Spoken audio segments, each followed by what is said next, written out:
ചില്ലുമേടയിലിരുന്നെന്നെ കല്ലെറിയല്ലേ,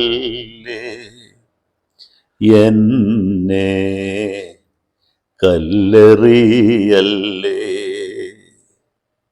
അങ്ങനെ തദ്ദേശ സ്വയംഭരണ സ്ഥാപനങ്ങൾക്കുള്ള തെരഞ്ഞെടുപ്പ് കഴിഞ്ഞു. തെരഞ്ഞെടുക്കപ്പെട്ട അംഗങ്ങൾ സത്യപ്രതിജ്ഞ ചെയ്തു. ഇനി പുതിയ മേയർമാരുടെ, മുനിസിപ്പൽ ചെയർമാൻമാരുടെ, പഞ്ചായത്ത് പ്രസിഡന്റുമാരുടെ, വൈസ് പ്രസിഡന്റുമാരുടെയൊക്കെ തെരഞ്ഞെടുപ്പാണ് നടക്കാൻ പോകുന്നത്.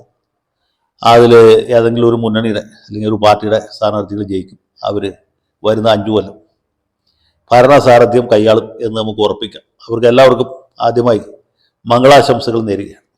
ഇപ്പം ഇത് പറയുമ്പോൾ എന്തുകൊണ്ടാണ് ഈ കല്ലെറിയല്ലേ എന്ന പാട്ട് പാടിയത് എന്ന് വെച്ചാൽ, തെരഞ്ഞെടുപ്പ് കഴിഞ്ഞു, പുതിയ ആൾക്കാർ ജയിച്ചു, പഴയ ആൾക്കാർ വിസ്മൃതിയിൽ മറഞ്ഞു. അവർ ചിലരൊക്കെ ഇനി തിരിച്ചു വരും. ചിലർ വീണ്ടും പഞ്ചായത്ത് മെമ്പർമാരാകും, ചിലർ മുനിസിപ്പൽ കൗൺസിലർമാരാകും, ചിലർ നിയമസഭയ്ക്ക് മത്സരിക്കും.